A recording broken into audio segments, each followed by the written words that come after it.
Jon-Allan Butterworth is a British C5 paracyclist. At the 2012 London Paralympics, he won 3 silver medals in the kilo, individual pursuit and team sprint. Yet although his medal haul was impressive, Butterworth garnered a reputation as a nearly man, not least because of the margins of his defeats. In the team sprint, he missed out on gold by 0.065 seconds. In the kilo, the margin was just 0.038 seconds. Missing out by thousandths of a second, which is on the lines a few centimetres, extremely close.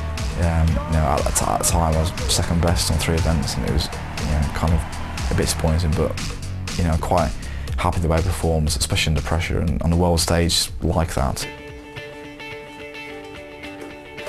Jon-Allan Butterworth's journey to the Paralympics was an immense one. 5 years previously, he'd been serving as a weapons technician for the British Royal Air Force in Iraq. On the 4th of August 2007, he almost lost his life in a rocket attack whilst out in the field at the Basra Air Station. I remember everything that happened that day. I was fully conscious throughout everything. 3 rockets came in quite close. Luckily missed me at the time, and I was just about to get up to, move the Land Rover, find cover, carry on. And then when another rocket came in and exploded to my left, probably only 5 metres away, and the resulting shrapnel lacerated my left arm, caused a major bleed, and started tourniqueting it up and rushed to hospital from then onwards. Jon-Allan had his left arm amputated above the elbow at the field hospital in Basra. After a week of blood transfusions, he was flown back to the UK, where he continued his recovery at Headley Court, a military rehabilitation centre located just south of London. And it wasn't too long before he was turning his attention to getting active again. My earliest photos of me kind of in sports, and me on a kind of a bike, like a tricycle, kind of pedaling around my nan's garden. I quite enjoyed cycling as a child. I first went on like a talent ID day for Paralympics GB through Battleback, and that's where I found cycling again. And it's just the fact that I had potential, had good power, and I think it reignited my interest in that sport. In 2009, Jon-Allan left the RAF and started training full-time at the National Cycling Centre in Manchester. On the day that Transworld Sport met up with him, the 28-year-old was suffering from a cold, so was unable to practice with the rest of the squad on the track. Instead, he watched on from the stands, keeping tabs on his girlfriend Helen Scott, who is a sighted pilot in the tandem. There's a lot of competition between us. I need to keep working hard, not only to make sure I'm the best pilot, but also I want to try and beat Jon at anything I can. But it's really annoying because he is a lot better than me at the road stuff. He'll leave me for dead, but it's good to have that competition. Butterworth's aptitude in the sport was realised at the 2011 Paracycling World Track Championships in Montechiari, Italy. In what was his first international competition, he secured a gold medal in the kilo, setting a new C5 world record in the process. Hard to put something to words. I didn't expect to go that fast and to win, and I suppose when you reflect and go, well, being the world's best and the fastest at the time, and it was quite soon after an injury, as well as only new to the sport. It was it's quite an incredible feeling to to experience, and I think that was the first time I knew that I was good at cycling. Jon-Allan retained his world title in Los Angeles the following year, signalling his intentions ahead of the Paralympic Games.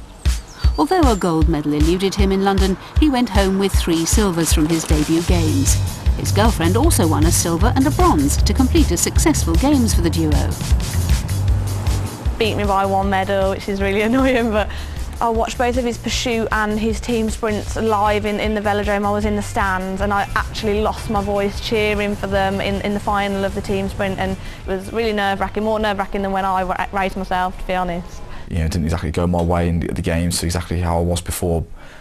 Still set amazing personal best times and broke world records along the way to get my silvers, but obviously on on the day, you get picked to the post by other amazing athletes, and but the home crowd was just absolutely incredible. It's just amazing to be part of home games and the first games. It was definitely something to be remembered in my career.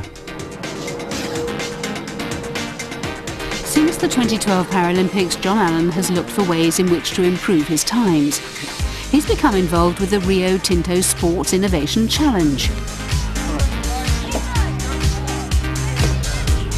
In collaboration with students at Imperial College London, Rio Tinto have designed a device that, when complete, will enable Jon-Allan to replicate the standing start adopted by able-bodied track cyclists.